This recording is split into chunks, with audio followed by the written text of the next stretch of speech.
conceituar Pentecostes, porque é um nome que é muito falado nas igrejas. O fulano é pentecostal, né? Os pentecostais, né?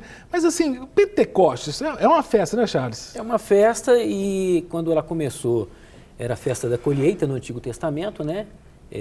Agzir, e depois também teve o nome de Festa das Semanas, Akshavut. E mais tarde, aproximadamente 333 anos antes de Cristo, quando o Império Romano dominou o mundo, influenciou com a língua grega, que vem o nome Pentecoste, que é 50 dias depois. Né? Então, o penta de 5, Sim. 50 dias depois. Isso, Pentecoste, né? Então, hoje, foi uma fase, né, como os hebreus, por exemplo, que era os hebreus, depois os israelitas, os judeus da diáspora, então houve também essa transformação, né, essa mudança, vamos dizer assim, essa metamorfose no nome, né, da Mas 50 dias depois de quê? Da Páscoa. Da Páscoa. Então, está ligado o Pentecostes à Páscoa. Sim. Então, há uma relação direta com aquela questão lá do Egito, né, Juliana? Quer dizer, a gente celebra a Páscoa hoje, a Páscoa a gente celebra mais nas igrejas cristãs, né? Sim. O comércio força bastante, né? O coelhinho, questão...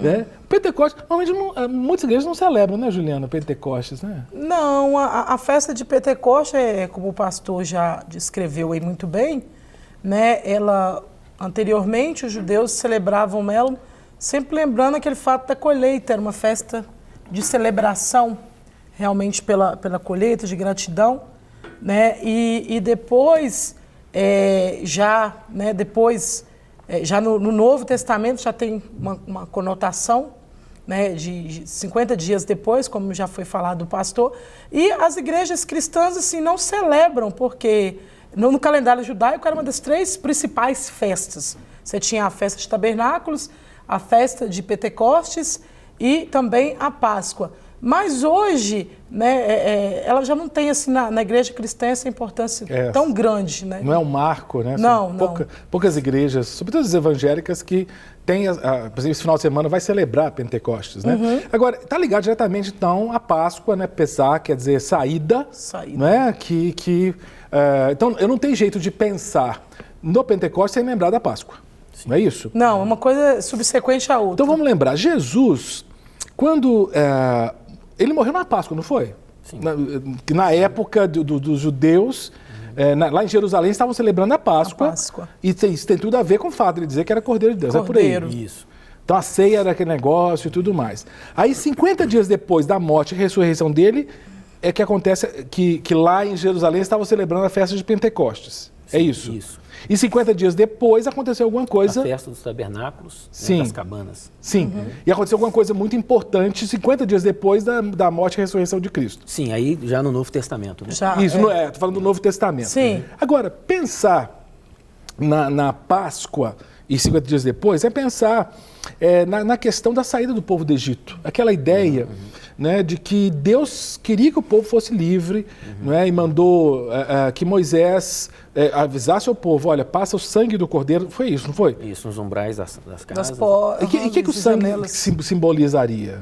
O sangue simboliza exatamente aquela marca, né, que aquelas pessoas estavam marcadas e onde passasse o anjo destruidor, ele não tocaria. Não entraria ali. Né? Para nós hoje, né, simboliza que nós também temos uma marca. Então, a Bíblia diz que aquele que é do Senhor, o maligno não lhe toca. Então, nós estamos marcados, estamos cobertos. Havia uma cobertura sobre aquelas casas que tinha a marca do sangue. E o interessante, talvez a gente vai discutir isso, que essa marca vem 50 dias depois, né? Quando vem o Pentecostes, que eu estou misturando antigo e novo aqui, porque os dois estão ligados, né? E é interessante porque a festa de Pentecostes para os judeus, ela lembrava uma festa de colheita, de celebração, porque o povo era um povo essencialmente vivia da terra, vivia do cultivo, e eu penso que está tudo ligado com a questão da colheita, porque Jesus diz, espera em Jerusalém, porque haveria um momento de colheita, e essa colheita começa justamente no Pentecostes, com a descida do Espírito Santo. Joia. Então eu estava preparando, né, esse bate-papo de hoje, a gente monta, nossa equipe aqui, nós temos uma produção, ela monta as pautas junto comigo, é óbvio que eu dou meus palpites também, e estava vendo, e ontem à noite eu vi um vídeo no YouTube. Na verdade, esse vídeo veio por uma rede social e eu falei, gente, eu não estou ouvindo isso. Porque falava, me fez lembrar da Páscoa e falei, gente, eu vou falar de Pentecostes, né? Os dois eventos estão ligados. Eu queria, esse vídeo, só para explicar, ele é um vídeo de um evento do Partido dos Trabalhadores e você verá no vídeo que está lá a Benedita da Silva, que inclusive tem uma trajetória na igreja evangélica, parece que ela era da Assembleia de Deus, se não estou enganado. Do Rio de Janeiro. Não, ela passou sim, teve uma passagem pela Assembleia de Deus. Tanto que, sim, não sei se permanece, mas ela passou eu acho que não, que pelo você vai ouvir que ela vai falar. Eu acho que não. Que eu ouvi... Eu acho que não. Porque ela cita a Bíblia. Gente, não, você vai ter que ouvir isso, presta atenção. Ela cita a Bíblia, cita... Em Hebreus, né? Hebreus 9. Ela cita Hebreus 9, 22, que Hebreus 9, 22 fala, sem derramamento de sangue não há redenção. Sim. Agora, ouça o que Benedito da Silva fala. Agora, por favor, você vai ouvir dois detalhes que eu quero dizer. Primeiro, há uma pequena diferença de tempo entre o vídeo e o áudio. Nós chamamos isso de delay, né? Que na TV, que é um intervalo, né? É um atrasozinho. Então não ligue, porque esse aí foi por causa do vídeo produzido. Já foi produzido com esse delayzinho aí, né? Esse delayzinho. E observe no final, do lado dela está o Requião, né? O Requião, que é do Paraná. Observe a cara do Requião naquela cita Hebreus 9, 22. É sensacional. O Requião está ouvindo a Benedita falar e ela usa Hebreus 9, 22 totalmente fora de contexto. Solta o vídeo aí pra gente conferir. Se perdermos essa indignação, se não formos para a rua com essa indignação, com essa certeza e não apenas uma convicção, certamente vamos nos esfriar diante do aparato midiático montado, diante dessa entrega total. Eu sou brasileira com muito orgulho, com muito amor, mas com muita fome, sem trabalho e uma série de outras coisas. Então o que eu vou clamar? Vou me vestir de verde, amarelo, azul e gente no meio da rua para levar cacetada, levar paulada, tiro de borracha, pontapé, rabo de arraia? Tudo isso está acontecendo com o povo brasileiro. Mas é por isso que este seminário me trouxe à memória algumas coisas, e eu concluo. Me trouxe à memória quando numa luta pelo Brasil inteiro, se chamava Movimento Social de Favela. Movimento Nacional de Favelas. Mas sabe por quê, minha gente? Porque as nossas fezes não podiam se misturar às fezes do asfalto e era proibido ter um saneamento básico nessas comunidades. Sabe por quê, minha gente?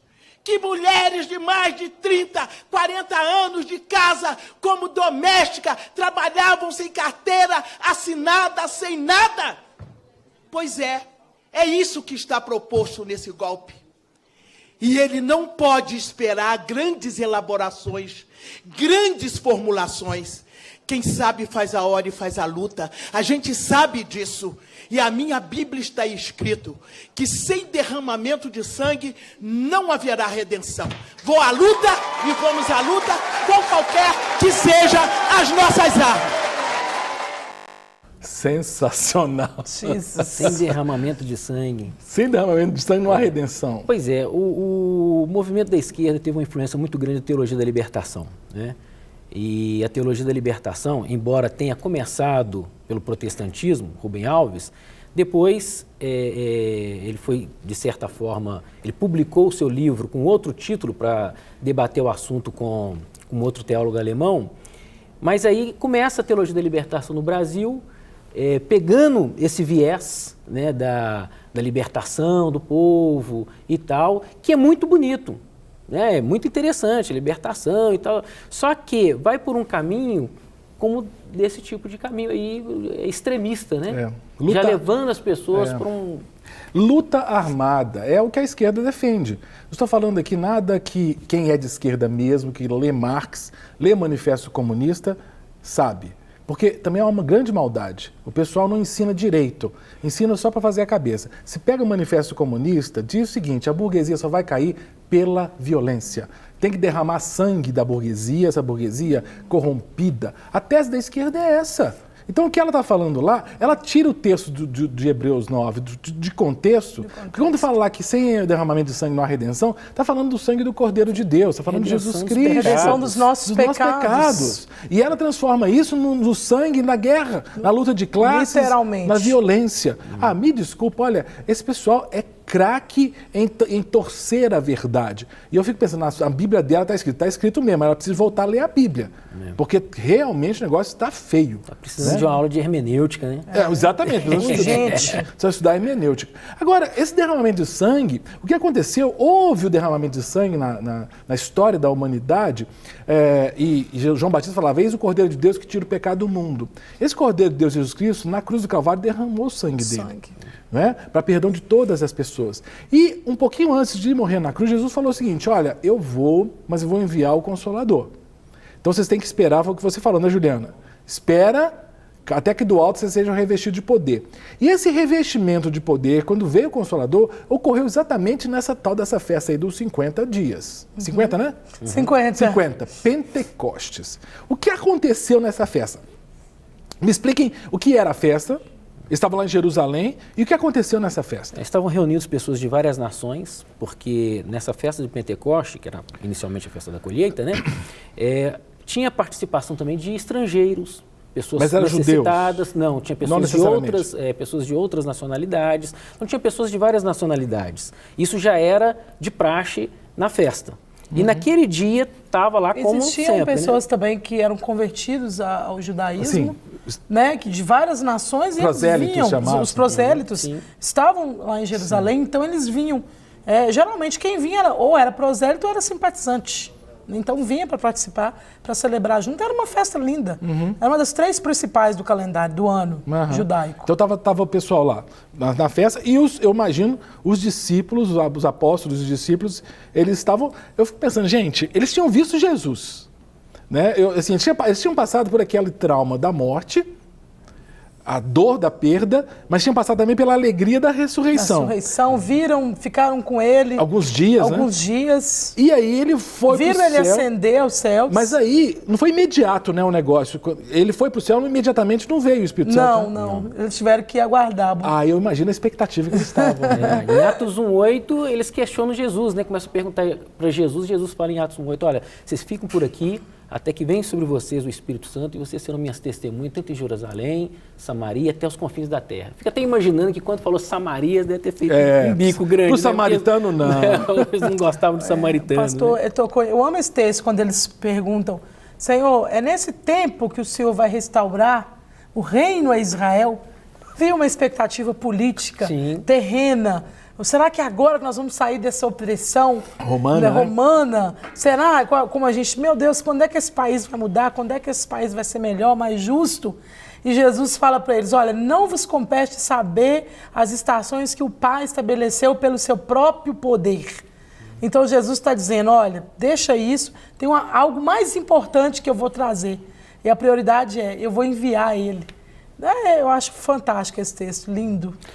A festa ela tem um cunho didático, né, pedagógico, para ensinar para o pessoal. E mesmo naquele tempo, já depois de vários anos praticando as festas e tudo, eu vejo que eles ainda não tinham entendido a importância espiritual do negócio. Eles os cristãos ou os judeus? Né, que se converteram, que estavam andando com Jesus. Porque eles estavam ainda esperando alguma... Porque Roma dominava naquele tempo. Então eles queriam ser cabeça, nós vamos ser cabeça. Quando na verdade o que Jesus preparou e o que foi feito foi a redenção dos nossos pecados. Foi a manifestação agora, que acontece em Atos 2, a manifestação do Espírito Santo. E o Espírito Santo é derramado sobre aqueles irmãos, eles começam a falar em outras línguas, conforme o Espírito Santo lhes concedia que falasse, e os que estavam do lado de fora começaram: oi gente, mas o que está acontecendo? Esse pessoal aí não são todos eles galileus? Eles estão falando em outras, falando na minha língua? Eu estou entendendo o que esse camarada está falando. Aí outros ainda vamos dizer assim, eles beberam muito vinho, por isso que estão aí, falando desse jeito. Quando, na verdade, estava acontecendo algo espiritual. A redenção, né? A redenção. Ô, Juliana, isso que foi o batismo com o Espírito Santo? Nós, pentecostais, cremos que, né, foi aí que realmente aconteceu o batismo. Né? Nesse momento não foram línguas estranhas, né? Foram línguas da terra mesmo, idiomas, né? E nós cremos que ali realmente, né, se cumpriu o que Jesus falou, né? Em meu nome falarão novas línguas. Mas eles não sabiam, estavam falando a coisa... Porque, assim, quem estava falando eram galileus, Sim, e eram tudo pessoas simples. Então, né? eles não sabiam. Eles não eram bilíngues, trilingues, poliglota, nada disso. Era mais ou menos o que está acontecendo com você, falando inglês, Juliana? Não, pastor. O inglês eu fui para a escola aprender. Falando inglês hoje. Ela chegou aqui falando inglês. Não, Juliana, outro dia chegou aqui falando inglês, eu falei, ué, Juliana, o que é isso? Ela está fazendo tradução, né, Juliana? Mas vamos continuar. Então, foi sobrenatural o negócio lá. Foi sobrenatural. Algo assim, algo do céu mesmo, né? Porque eu estou perguntando agora do batismo com o Espírito Santo, porque tem uma pessoa que mandou uma pergunta aqui. São várias perguntas. Deixa eu achar aqui quem mandou.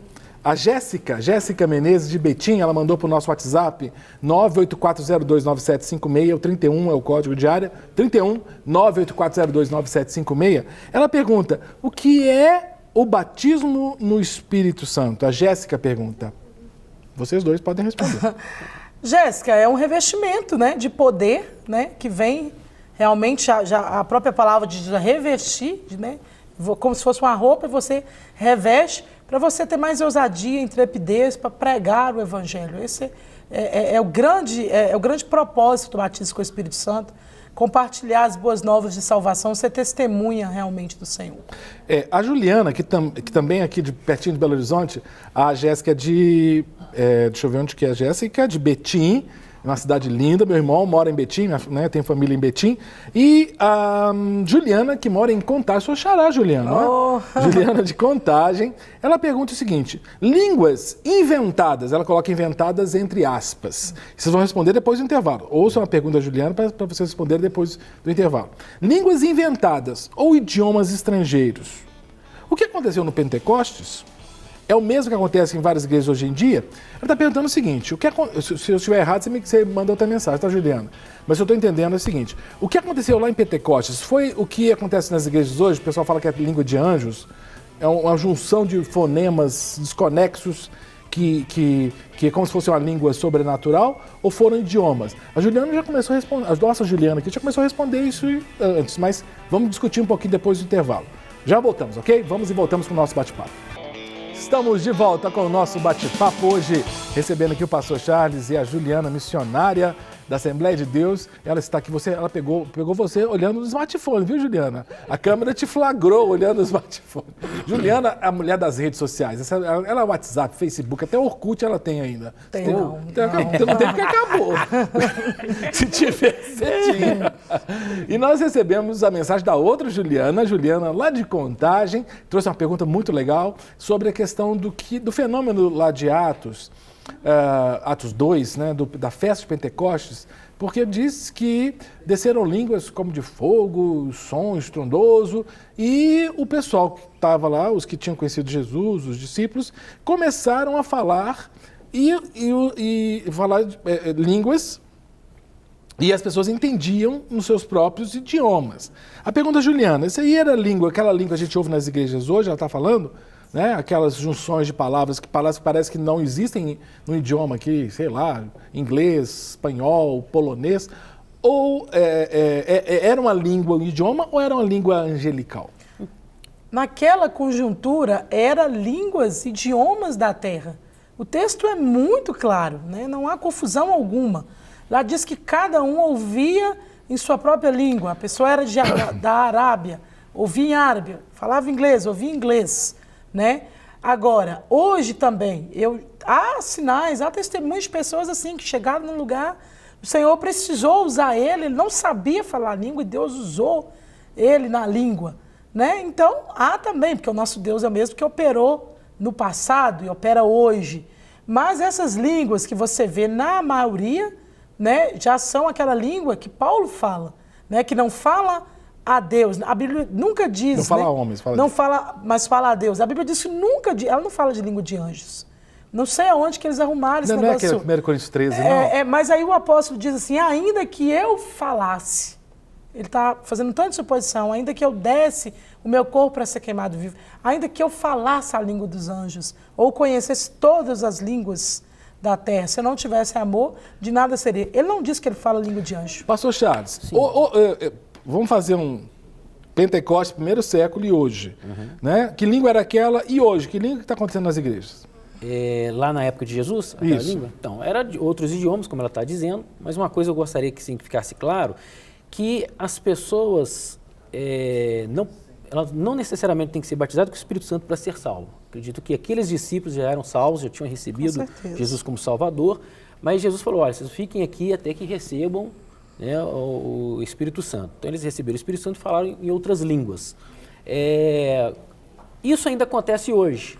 Eu tenho exemplo de 2 amigos meus, um americano, que quando ele veio para o Brasil aos 13 anos de idade, como missionário, o pai dele era missionário, então ele veio para o Amazonas, e uma vez ele estava no retiro espiritual, e aí ele viu um jovem lá falando inglês, ele ficou, e aquele jovem ficou profetizando para ele quase 1 hora. Depois que profetizou para ele, aí ele foi falar inglês com ele, né? What's your name? O rapaz, eu conheço o rapaz, conheço os 2. Hoje todos os 2 são pastores, e ele, não estou entendendo o que você está falando. Eu falei, não, mas você estava profetizando em inglês para mim. Ele falou em português. Ele, não, mas eu não sei falar inglês. E até hoje, ele chama Silveira, pastor Silveira lá de Manaus, ele não sabe falar inglês até hoje. Mas, no entanto, ele profetizou para o pastor Gary, que é esse amigo meu, naquela época, em inglês. Que loucura. E tem um outro amigo meu, que é o pastor Rovilson Yokamada, que ele estava numa reunião de oração aqui em Lagoa Santa, quando o pastor Bentes, um outro amigo, ele começou a falar em línguas. E ele entendeu tudo, porque o Kamada é japonês. E ele falou, olha, o senhor acabou de profetizar. O pastor em Bentes, japonês? Em japonês. E o pastor Bentes também não fala japonês. Então, quer dizer, esse é o batismo com o Espírito Santo ou a profecia... Mas você está falando de 2 casos de idioma. Sim. De idioma, de Deus operando a mesma coisa que operou em Atos 1, operando hoje. Mas tem gente que traz a ideia de que existe uma possibilidade que acontece na maioria das igrejas. Né? Pelo menos é o que eu ouço nas igrejas. Óbvio que eu não tenho a pretensão de dizer que eu conheço todos os idiomas do mundo, hipótese alguma. Meu Deus. Mas, na realidade, parece que existem até dialetos assim, que numa igreja que fala uma língua lá, né, o pessoal fala da couve do balaio, sabe? Chupa bala house, não tem um negócio desse? A esquis bala house. A esquis bala house. Parece assim que as igrejas falam, que não parece que é um idioma, como é que eu posso dizer? Parece que é um dialeto, uma mistura de fonemas, que não parece que é um idioma. Então, eu nasci no pentecostalismo, né? Sou filho de pastor pentecostal, neto de pentecostais. Quando eu era criança, o pessoal ficava orando para mim, para eu ser batizado do Espírito Santo, eu tive uma dificuldade muito grande. Porque o pessoal me ensinava a falar glória, glória, glória, aleluia, aleluia, rápido, que eu ia ser batizado com o Espírito Santo. Então, talvez a confusão na cabeça das pessoas, elas começam exatamente nesse sentido, porque as pessoas querem produzir uma língua que é do Espírito. Batizado com o Espírito Santo. Eu, como sempre fui assim meio, vamos dizer assim, incrédulo, né, nessas questões, incrédulo no bom sentido, né? Porque eu acho que às vezes tem gente que acredita demais e eu acho que a gente tem que deixar as coisas acontecer pelo Espírito Santo. Então, eu sou batizado com o Espírito Santo, falo em línguas estranhas, oro em línguas todos os dias, acredito, né? E, no entanto, quando eu fui batizado do Espírito Santo, não foi desse jeito, porque eu não acreditava nisso. Mas a língua, desculpa, vamos fazer uma entrevista. Só um minutinho, tá, Juliana? Que agora eu estou curioso. A língua, por exemplo, você falou que você ora em línguas todos os dias. É um idioma ou não? Então, eu não sei te falar que idioma que é.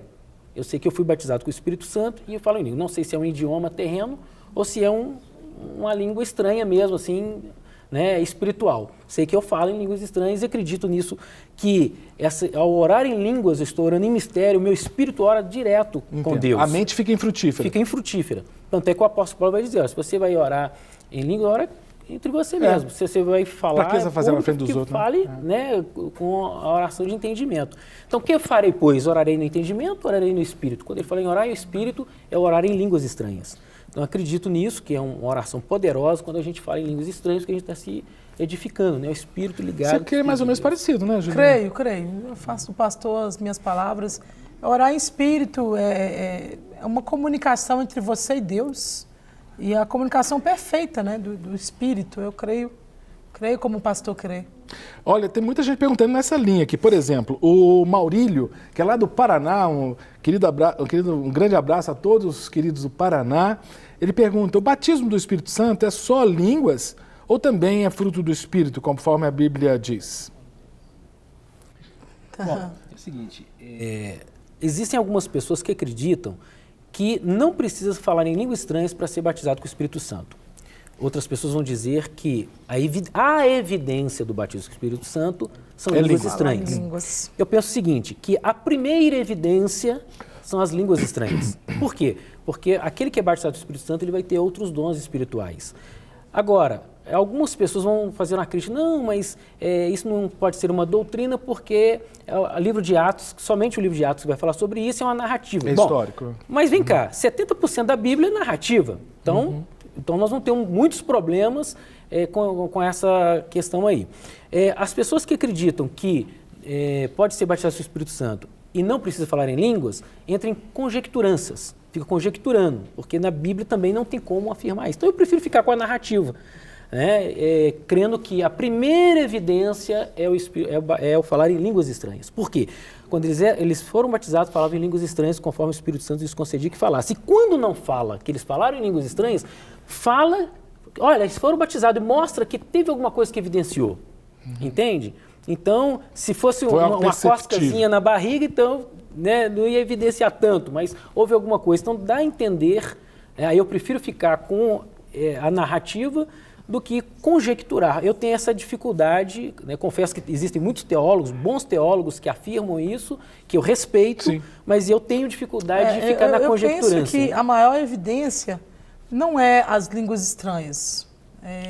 Eu penso que a maior evidência está realmente nos frutos. Quando a pessoa... Veja o que aconteceu com a igreja. Depois do batismo, aquela igreja explodiu em uma chama. Pedro prega com aquela ousadia. Eu acho que tem pessoas que falam em língua estranha, mas ele não tem paixão missionária. Mas será que ele é batizado? Não tem paixão evangelística, mas ele afirma falar em línguas. E às vezes essas pessoas querem falar a língua mais alto na igreja. Mas você não vê um fruto na vida dele. Então eu acho que realmente quando a pessoa é batizado mesmo, aquele batismo que Jesus falou assim, ó, ele vai vir, João Batista falou, com o Espírito Santo e com fogo. Eu acho que, eu acho que até esse país, essa igreja seria outra. Mas vocês consideram o batismo, que o novo nascimento, como é que eu posso dizer? A pessoa recebe o Espírito Santo quando ela nasce de novo ou quando ela é batizada com o Espírito Santo? Não, quando ela nasce de novo. Quando ela recebe a Jesus como Senhor. Mas eu acho que ninguém pensa diferente. A teologia pentecostal eu conheço muita gente que pensa. Isso. Mas olha só. Eu conheço muita gente que pensa. Mas olha só, existem pessoas que dizem que nasceu de novo.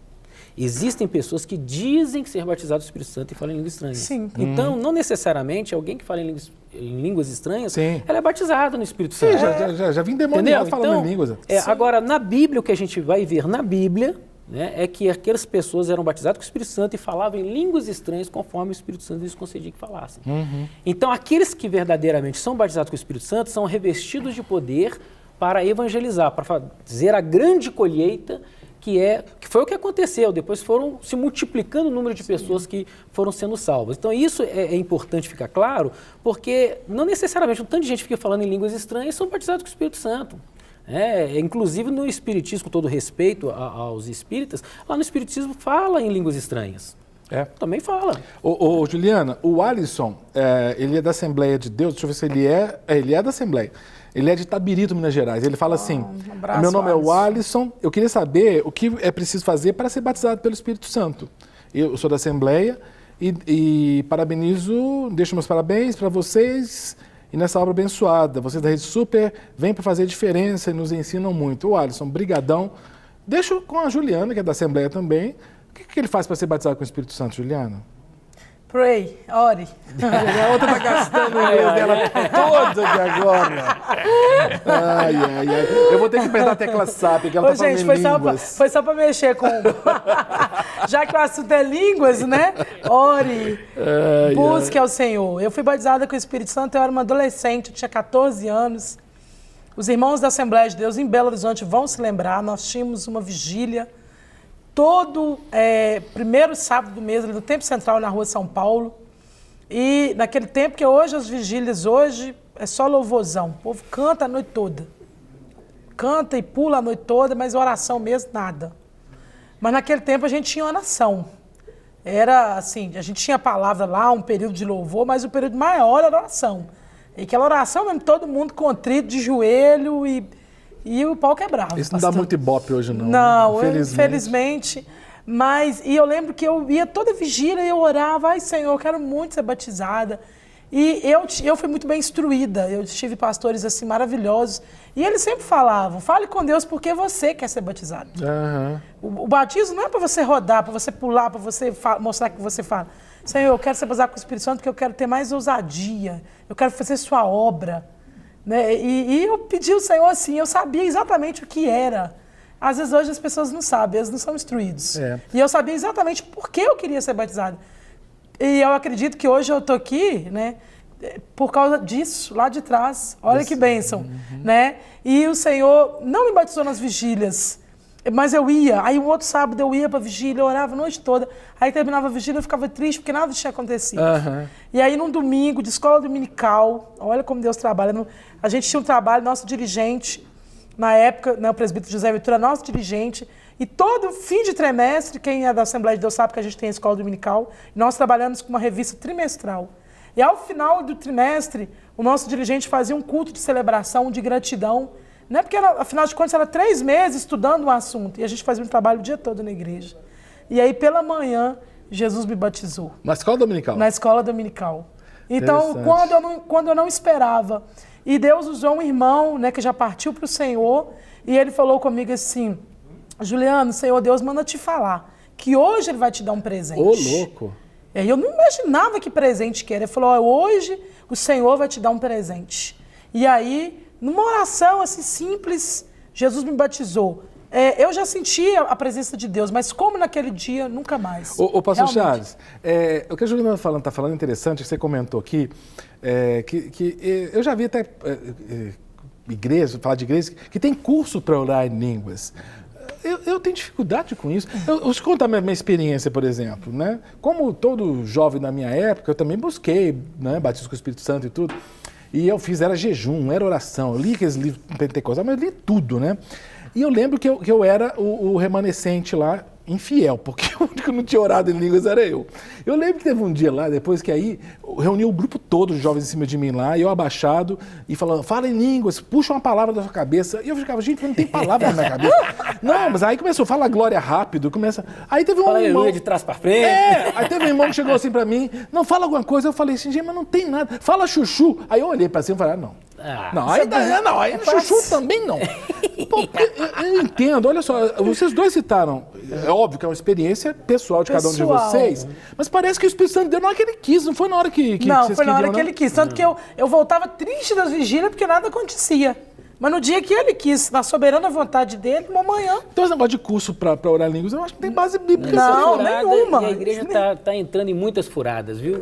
Infelizmente, o que... Eu até costumo dizer, olha, se ser pentecostal é orar em línguas, acreditar na contemporaneidade dos dons, eu sou pentecostal. Então também sou. Mas, se for ser pentecostal, o que está acontecendo hoje no movimento pentecostal, pelo amor de Deus, eu também não sou pentecostal. Tô fora, meu irmão. Perfeito. Porque isso aí tá muito estranho, tem muitas coisas estranhas, né? A contemporaneidade dos dons, aí é perfeito. Sim. Perfeito, né? Porque também tem um grupo mais conservador que acha que línguas parou lá no Novo Testamento. Só em Atos. Só em Atos. Bom, gente, tá bombando de pergunta aqui. Olha só, deixa eu só puxar lá no início, porque quem mandou, né, já faz uns 15, 20 minutos, meu Deus, quanta pergunta. Olha, tragam Juliana. Juliana, quando vem o programa, bomba. Ela é a rainha das redes sociais. Não, ela já chega falando inglês. Então... Não, já chega arrebentando. Eu falei da Marluce? Não, Marluce, de Santa Teresa. Marluce foi a primeira que mandou aqui, olha, ela andou 12h20, já são... Um abraço, Marluce. Eita, desculpa, Marluce. Mas ela está lá orando para... Ela é de Santa Teresa, que é perto de Vitória, Espírito Santo. Rede Super não pode parar, pois tem me edificado muito. Obrigadão, Marluce. Um abraço ao Espírito Santo. O Isaú, vocês falaram de Manaus aqui, quem foi que falou? Você, né? Eu. De Manaus. O Isaú, lá de Manaus, Amazonas, ele está aqui em Belo Horizonte fazendo um seminário teológico Carisma, vai ver que é meu aluno. Hoje, em muitas igrejas evangélicas, lá no Amazonas, as pessoas comemoram a festa de Pentecostes no modo do Antigo Testamento. Até com alguns rituais, como atos proféticos, feitos anualmente. Eu, particularmente, acredito que só é mais um evento normal da igreja. Será que isso deve ser feito como era no Antigo Testamento, Pentecostes? Então o pessoal tem que ler Hebreus, né? Aí o pessoal vai ter que ler Hebreus para entender que a prática, vamos dizer assim, ipsis literis do que acontecia, né, nas festas, o livro de Hebreus vai contra. Mas aí você está pegando... o pauta... Só um minutinho. Vanessa? Ô, Vanessa. Vanessa Anício. Oi. Ô, Leandro, cutuca a Vanessa aí, ela está prestando atenção. Vanessa. Oi. Olha a pauta que ele está propondo aqui, é boa, hein? Festas judaicas das igrejas hoje, hein? Ok. Porque, anota estranho, porque tem muita igreja fazendo tabernáculos, fazendo Pentecostes, fazendo as festas como o povo, Yom Kippur, festa, tem um tanto de festa. Mas tem muitos judaizantes dentro da igreja. Aí, ó, Vanessa, anota aí, ó. Se não me engano, a gente comentou alguma coisa sobre judaizante mesmo. Isso. Mas vamos fazer um programa só sobre os judaizantes. Isso é um perigo, é um perigo a fé cristã, né? Templo de Salomão, coisas totalmente desprovidas de contexto. Para que um templo de Salomão? Deus tivesse interessado no templo de Salomão, não tinha nem sido destruído. Você perguntou para quê? Eu ia te dizer para quê, que eu sei para quê. Então, assim, festa de Pentecostes, sabe o que é isso, pastor? As igrejas, elas viraram clubes sociais para fazer programas e arrecadar dinheiro. Mas a luz da Bíblia tem nada a ver com a fé cristã. O que a Juliana está falando é interessante. O Max Weber, Pierre Bourdieu, que são sociólogos, né? Eles vão fazer uma análise do sistema político-religioso, que muitas vezes não dá tempo de falar, né, sobre isso, mas em tese é o seguinte, o pessoal vai entrando na onda para ver o que vai ter mais lucratividade, mais aceitação dentro do sistema político-religioso, né? Então, é interessante como que Max Weber faz esse trabalho e eu vejo exatamente isso. De repente o camarada é evangélico, aí de repente ele vira judeu.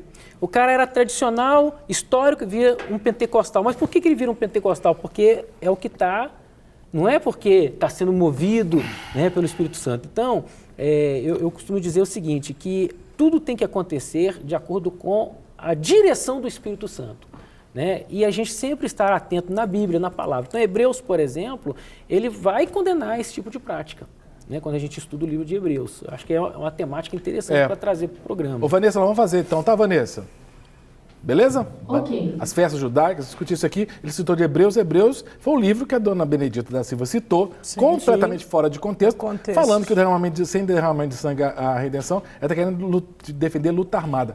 Me poupa. Talvez a dona Benedita entenda de política, mas de teologia... Enquanto uns estão querendo derramar sangue, voltar a derramar o sangue do cordeiro, né? Ela está querendo derramar sangue. E eu costumo dizer o seguinte, que vários reis derramaram sangue de pessoas inocentes para conquistar um reinado, mas Jesus Cristo derramou o seu próprio sangue. Isso basta. Amém. Então, aqueles irmãos, quando eles praticavam as festas, eles estavam acreditando no que ia acontecer. Perfeito. Hoje nós acreditamos no que já aconteceu. Veio. O nosso Redentor se levantou sobre a terra. Com essa fala, nós terminamos nosso bate-papo, agradecendo a querida Juliana.